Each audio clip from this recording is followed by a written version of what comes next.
Hi, thanks for tuning in. It's just gone midnight. It's officially Christmas Day, so happy Christmas to each and every one of you. If you don't celebrate Christmas, I hope you're having a good time regardless. So, an authentic recipe coming up, Vindaloo. So vin means wine and aloo means garlic, not potatoes like British Indian restaurants have interpreted the aloo as. So there's no potatoes in this dish. It's totally authentic. So it was a recipe that was made by Portuguese sailors. They went to Goa in 1510, and that dish became a fusion of the Portuguese dish along with the spices that Goa has to offer. So we're doing a nice, simple and authentic recipe. And I'd just like to say thank you very much for all your support over the last 10 years since the creation of this channel. And I'm just about to hit 20,000 subscribers. So thank you very much. Feel free to like, share and subscribe. Leave the video a big thumbs up. Now let's get to the ingredients. The ingredients for this are really simple. We're going to make a paste. We're going to make a spice blend. We've got some extra virgin coconut oil. So let's get cooking. Put all the ingredients along with their quantities in the description. I've got some red chilies here that have been soaking in hot water for about half an hour. I've got some white vinegar. I've got some jaggery or palm sugar. I've got some tamarind, and I'm using a nice piece of ginger and a whole bulb of garlic, and to that we're just going to add enough water to make a paste. The aromas are incredible. Next, let's roast the spices. I like to use quite a heavy pan. On a medium heat, you don't want it too hot. We just want to loosen up those aromatic oils. So pepper, cassia, cinnamon, cumin and cloves. Save the turmeric for later. So this doesn't take long at all. We just want to loosen up the aromatic oils, make this nice and pungent. We can break the cassia up into bits, which helps. So as soon as I smell those aromas in the air, it's time to stop. Do not over roast your spices. So they're starting to splutter now. That is it. What I'm going to do now, I like to cool the spices down before grinding. So those spices have had a few minutes to cool. Now we're just going to pop them into a vessel, and this is the time you can add the turmeric.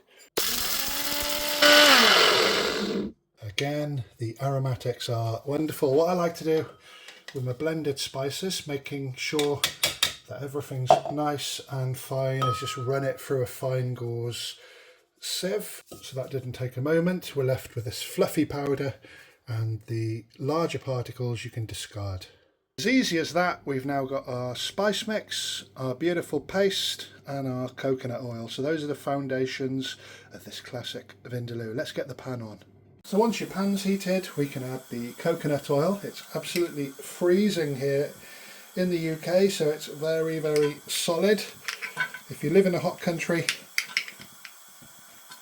it tends to stay in oil form. A recommendation on the coconut oil: always get 100% virgin coconut oil. It's a £1 or £2 more expensive, but it's so much better than the cheaper stuff. So the oil has heated up. We want a medium heat. We're going to toast off the spices first because we've got a wet paste.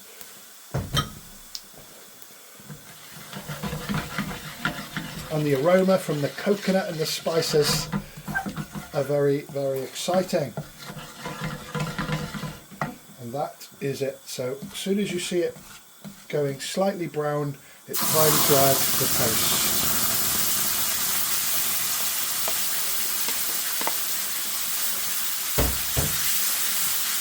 You don't want it on too high a heat. Make sure everything's really, really mixed, and the aromas are incredible. So once it's come to a good temperature, we're going to add more water to it. We want it to cook quite low and slow. Really need to cook the raw flavours out of the ginger, the garlic, the chilies. This is going to serve 2 portions, so I'm just adding Salt to taste. I recommend about 1/3 of a teaspoon per person, but this is extra spicy, so you need a little bit of extra salt to just balance the flavours of the spices out. We need to cook this down for about 10 minutes. It's really started to thicken up and splash all over the place. Next, I'm adding some corn. You can add any meat you want. Traditionally it's pork, so you can cook the pork before you add the spices in the oil. Just going to add some more water to that just to mix everything in. So that's had a further 5 minutes to simmer, a nice natural colour. So if you're going to try this recipe and you think it might be a bit spicy with all those red chilies, you can add half a tin of coconut milk. It'll tone down that chili heat. So I'm just going to bring that to a maximum temperature and we are ready to serve. Here's the finished dish. The aromas are incredible. Don't forget to leave a big thumbs up and a comment, and I'll be back with more recipes very soon.